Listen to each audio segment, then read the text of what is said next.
Bu müqayisələr məhz ondan xəbər verir. Bəyin sonunda bu məqamda sizdən cavab istəyəcəm ki, təhlükəsizlik məsələsidir və İranı müqayisə etdi, Venesuelanı müqayisə etdi. Yəni bəzən maddi problemlər böyük bir, yəni kataklizmalara, partlayışa, etiraza və s. səbəb olur ki, bu da elə təhlükəsizlik anlamına gəlir. Bunu da göz ardı etməmək lazımdır deyib bir çox məsələlərdə toxundu. Keçində insanların sosial narazılığı, o dediyi nümunələrdəki kimi Azərbaycanda da problemləri və s. bu cür təhlükəsizlik probleminə çevrilə biləcək durumdadır Azərbaycanda. Azərbaycanda bu sferada problemlər yoxdur, problemlər var. Söhbət deyirik ki, onların ardıcıl şəkildə həlli istiqamətində işlər görülür. Bilirsiniz ki, 5 sosial islahatlar paketi qəbul edilir. 5 sosial islahatlar paketi və sonuncusu da 2025-ci ildə qəbul edildi.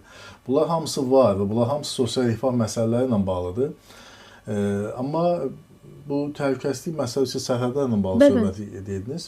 Həmişə bax, niyə quru sərhədlər açılmır və s. kimi ifadələr səslənir və bununla bağlı dövlət başçısının mövqeyi budur ki, bizim təhlükəsizlik məsələlərini, qlobal, regional təhlükəsizlik məsələləri nəzərə alırıq. Amma gəlin açıq danışaq. İndi Birləşmiş Ştatlarla İranın müharibəsi olmadı. İsrailin müharibəsi 12 günlük oldu, amma yeni müharibə çox real görünürdü, amma olmadı. Amma deyirlər istisna deyil hər halda. Amma eyni zamanda kim təminat verir ki, bir ay sonra, 15 gün sonra, ya 2 ay sonra bu müharibə olmayacaq. Çünki Birləşmiş Ştatlarda bu istiqaməti mexanizm artıq işə düşüb və kim buna deməli qarantiya verir ki, olmayacaq. Və bir anlıq təsəvvür edin ki, bizim İranla sərhədlərimiz açıq. Bu mənim, bilirsiniz, mənim bu dəqiqə altdan sizə dediklərim, mənim bu partiya mənsubiyyəti baxımından mövqeyim deyil. Bu mənim sırf tədqiqatçı olaraq, mənim xarici siyasət, beynəlxalq məsələlər mənim ixtisasımdır. İxtisas sahibi olaraq söyləyirəm. Araşdırma kimi söyləyirəm. Araşdırmanın nəticəsi kimi söyləyirəm. Bir anlıq təsəvvür edin ki, bizim deməli İranla quru sərhədlərimiz açıqdır. Və Birləşmiş Ştatların İrana qarşı müharibəsi başlansa, böyük köçün olacağı istisna deyil və biz 12 günlük müharibədə hətta bunu gördük və Türkiyə 100 minlərlə deməli İran vətəndaşını qəbul etdi. Və nəzərə alsaq ki, bizim də həmişə o rəqəmi söylüyor, 40-45 milyon soydaşımız İranda yaşayır. Və belə olan vəziyyətdə İranla sərhədlərin açılacağı təqdirdə soydaşımızın gəlmək istədiyi birinci məkan Azərbaycan olacaq. Və biz hər zaman deməli öz soydaşlarımızın təhlükəsizliyi haqqında düşünürük.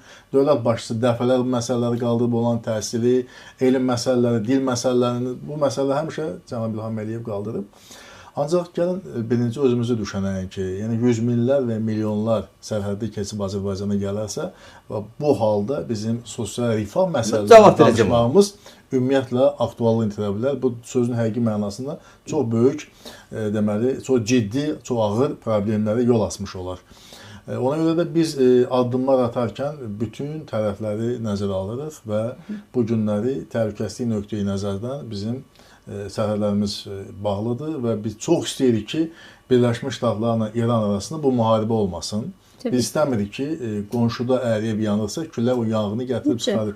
Heç kim istəmir ki, qonşusunda belə ağır problemlər və yaxud da ki, belə siyasi, iqtisadi kataklizmlər yaşansın və böyük müharibələr olsun. Bax, bu nöqteyi nəzərdən biz müharibənin əleyhiniyik. Biz istəyirik ki, ABŞ və İran arasındakı bu gərginlik də dinc yolla tənzimlənsin və İran xalqının da başa düşürük ki, $1 1,4 milyon deməli reala düşmüşdür. Yəni bu qədər ucuzlaşma və inflyasiya, onun da motivlərini biz başa düşürük. Amma istənilən halda biz siyasi və iqtisadi kataklizmlərin qonşu ölkədə yaşanmasını əleyhinəyik və eyni zamanda bu halda öz təhlükəsizliyimiz məsələlərində mütləq nəzərə alırıq.